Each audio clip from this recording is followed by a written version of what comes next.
Put the timer interrupt in there.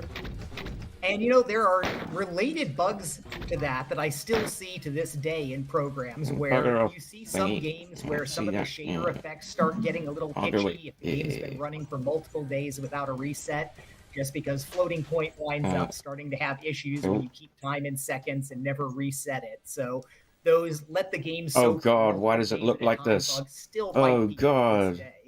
day. Yep. So I think Romero, I didn't mean to interrupt you. Did you want to continue? No, it was definitely it's a very low level bug, and the whole game was tied to it. But yeah, it was amazing to have the answer from a full year-long project that quickly. There we go. Jesus, I think that's one of my something. favorite stories from this time. I still need to resize it a bit so I can see the bottom. Upload the DooM files to, I believe it was the University of Wisconsin's servers, but there were too many people in. Everybody had to go out. And then they all came flooding back in, and they finally had to leave so you could upload the game.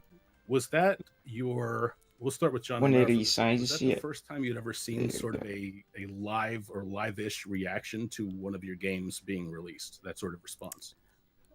With Wolfenstein, we were up at 4 a.m. uploading it to a BBS, and I think the only reaction we saw was when we log into the BBS, we saw Wolfenstein 3D scroll up in ASCII text, and we're like, oh right, it's something that people are going to be looking at. We uploaded it and was like, well, it's time to go to sleep now because we've been up all night. But with DooM, whoa, the frame rate's so bad. It was the first time that we uploaded to the internet, and it was Jay who did the uploading. Like we started at 2 in the afternoon. Pausing that and see if it's not just the back yet. Oh no, it's certainly not.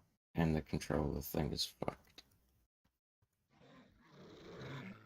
Oh my god, it's like we're playing back in the day, man. Doesn't it look nice?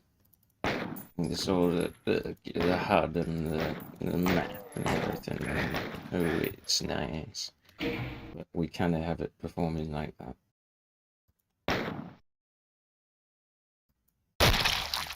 Jesus. Okay, try it again.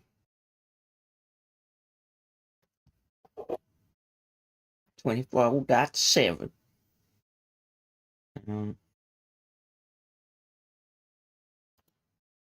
Also that.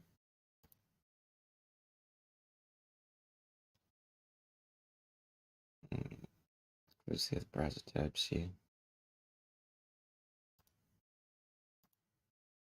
Oh, bastard. Oh, it did close that. Good on you.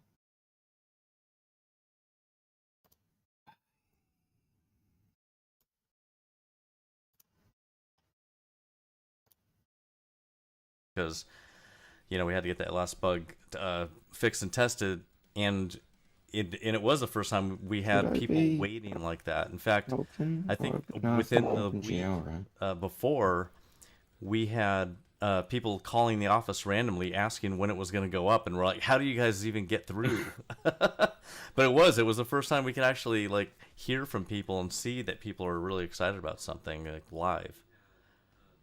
Yeah, now the 90s really was an era of technical scaling issues yet to be addressed, where everything was very ad hoc, and it's not like, you really can't break YouTube or Facebook today, but a lot of these things were a specific machine sitting in a specific office with a specific network connection, and it was a time where everybody would find it's like, oh, DooM blew this up or Slashdot blew this other thing up, and finding all of those things, we're in an era standing on the shoulders of giants now. The fact that you can just drop worldwide releases that literally a billion people can get. There was a lot of learning along the way.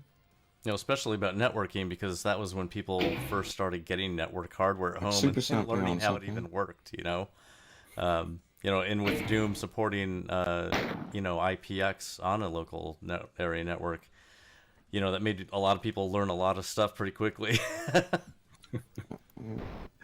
I'm glad you mentioned networking because that brought me to a question I wanted to ask. We'll jump ahead here a little bit. Obviously, Doom influenced many players to learn how to network their computers together to play deathmatch. That was a very new thing, but you couldn't have known at the time that you were releasing not only one of the greatest games ever, one of the most influential, but there are a lot of people who, by playing Doom and learning how to network, that encouraged them to enter careers in game development and other IT fields. I was wondering, we'll start with John Carmack. When was the first time you realized that Doom in particular was influencing people beyond just, hey, I love this game and I love playing this game? So yeah, like you say, the networking was something where Doom encouraged a lot of people to figure out the hardware things, figure out how to upgrade